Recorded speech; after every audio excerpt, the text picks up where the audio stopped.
Thank you mga lods sa pagsama sa akin. Tuloy-tuloy lang natin itong pagbabawas ng timbang para sa kalusugan.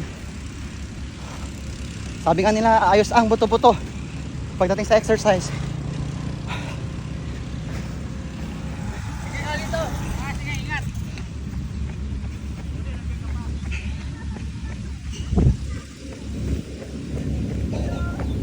Ang daming mga bikers mga lods.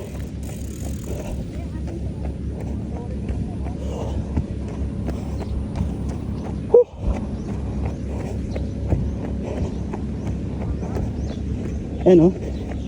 Ready na naman yung mga bikers na alis.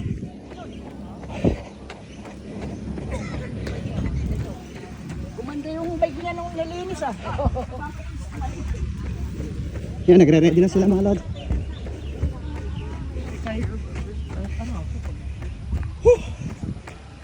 Tignan natin sila. Yung pag-ready nila, paalis.